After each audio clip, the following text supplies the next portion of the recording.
ನಮಗೆ ತಿಳಿಸಿ ಹೇಳುವವರು ಬೇಕಾಗಿದ್ದಾರೆ. ಶಿಕ್ಷಕರೊಬ್ಬರು ತಮ್ಮ ವಿದ್ಯಾರ್ಥಿಗಳಿಗೆ ಜನಸಾಮಾನ್ಯರ ಸಂಕಷ್ಟಗಳ ಅರಿವು ಮೂಡಿಸಬೇಕೆಂದು ಹಳ್ಳಿಯೊಂದಕ್ಕೆ ಕರೆದುಕೊಂಡು ಹೋಗುತ್ತಾರೆ.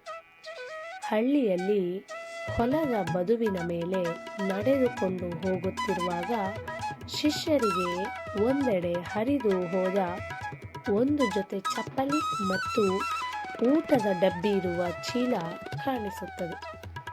ಅವರು ಗುರುಗಳ ಹತ್ತಿರ, ಸರ್, ಇವು ಇಲ್ಲಿ ಕೆಲಸ ಮಾಡುತ್ತಿರುವವರದ್ದು ಅನ್ನಿಸುತ್ತದೆ.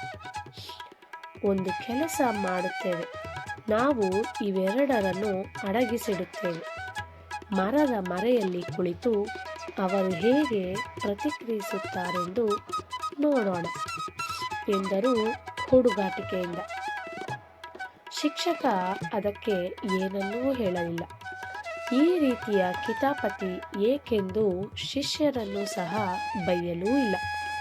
ಅದರ ಬದಲು ಮಾಮೂಲಿ ಧ್ವನಿಯಲ್ಲಿ, ಅಲ್ಲ, ನೀವು ಹೇಳಿದ್ದನ್ನು ಸ್ವಲ್ಪ ಬದಲಾಯಿಸೋಣ. ಅವನ್ನು ಅಡಗಿಸಿಡುವ ಬದಲು ಆ ಚೀಲದಲ್ಲಿ 100 ರೂಪಾಯಿಯ 2 ನೋಟನ್ನು ಹಾಕಿಡೋಣ ಮತ್ತು ಮರೆಯಲ್ಲಿ ಕುಳಿತು ನೋಡೋಣ ಎಂದರು. ಊಟದ ಸಮಯವಾಯಿತು. ತೋಟದಲ್ಲಿ ಕೆಲಸ ಮಾಡುತ್ತಿದ್ದ ಕಾರ್ಮಿಕ ಬಂದವನು ಚೀಲದಲ್ಲಿದ್ದ ಹಣವನ್ನು ನೋಡಿ ಒಂದು ಕ್ಷಣ ಗಾಬರಿಯಾದ. ಸುತ್ತಮುತ್ತಲೂ ನೋಡಿದ, ಆದರೆ ಅಲ್ಲಿ ಯಾರೂ ಇರಲಿಲ್ಲ. ಆತ ಕಣ್ಣಲ್ಲಿ ನೀರು ತುಂಬಿಕೊಂಡು ಆಕಾಶದತ್ತ ಮುಖ ಮಾಡಿ ಜೋರಾಗಿ ಹೇಳಿದ, ದೇವರೇ, ನೀನು ನನ್ನ ಮೊರೆಯನ್ನು ಕೇಳಿದೆ.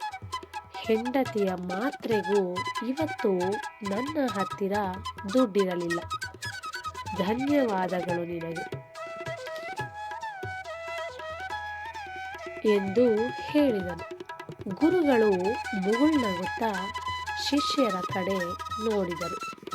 ಶಿಷ್ಯರೆಲ್ಲರೂ ಆಗ ಮೌನವಾಗಿದ್ದರು. ಅವರ ಕಣ್ಣಂಚಿನಲ್ಲಿ ನೀರಿತ್ತು. ಗುರುಗಳ ಹತ್ತಿರ, ಸರ್, ಇನ್ನೊಬ್ಬರಿಗೆ ತೊಂದರೆ ಕೊಡುವುದಕ್ಕಿಂತ ಸಹಾಯ ಮಾಡುವುದರಲ್ಲಿ ಹೆಚ್ಚಿನ ಸಂತೋಷವಿದೆ ಎಂಬುದನ್ನು ಎಷ್ಟು ಸರಳವಾಗಿ ಹೇಳಿಕೊಟ್ಟಿರಿ ನೀವು ಎಂದು ಹೇಳಿದರು ವಿದ್ಯಾರ್ಥಿಗಳು. ಇನ್ನೊಬ್ಬರ ಪಾಲಿಗೆ ದೇವರಾಗುವ ಅವಕಾಶ ಪ್ರತಿಯೊಬ್ಬರಿಗೂ ಸಿಕ್ಕೇ ಸಿಗುತ್ತದೆ. ಅದಕ್ಕಾಗಿ ಬಹಳ ದೊಡ್ಡ ದೊಡ್ಡ ಕೆಲಸಗಳನ್ನೇನು ನಾವು ಮಾಡಬೇಕೆಂದಿಲ್ಲ.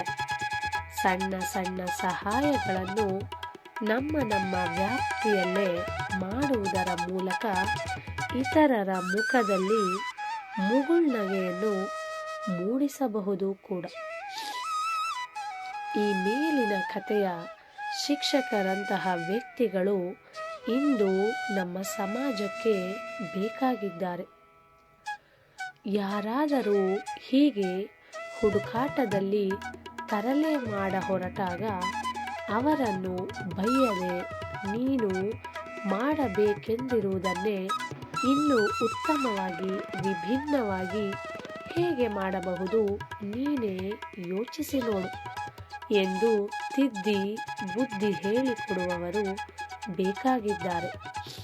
ನಾವು ನಿಮ್ಮ ವಯಸ್ಸಿನಲ್ಲಿರುವಾಗ ಹಾಗೆಯೇ ಮಾಡುತ್ತಿದ್ದೆವು, ಹೀಗೆ ಮಾಡುತ್ತಿದ್ದೆವು ಎಂಬ ಹಳೆಯ ಕಥೆಯನ್ನೇ ಮತ್ತೆ ಮತ್ತೆ ಹೇಳುತ್ತಾ ಹೊಸ ಪೀಳಿಗೆಯನ್ನು ದೂಷಿಸುವ ಬದಲು ಅವರ ಮನಸ್ಥಿತಿಯನ್ನು ಅರ್ಥ ಮಾಡಿಕೊಂಡು ಬದುಕಿನ ದೈನಂದಿನ ಸಂಗತಿಗಳನ್ನು, ಜೀವನದ ಮೌಲ್ಯಗಳನ್ನು ಅವರಿಗೆ ಸರಳವಾಗಿ ಹೇಳಿಕೊಡುವ ಮಾರ್ಗದರ್ಶಕರು ಬೇಕಾಗಿದ್ದಾರೆ. ಮತ್ತು ಆ ಜವಾಬ್ದಾರಿಯನ್ನು ನಾವೆಲ್ಲರೂ ಸೇರಿ ನಿರ್ವಹಿಸಬೇಕಾಗಿದೆ. ಧನ್ಯವಾದಗಳು.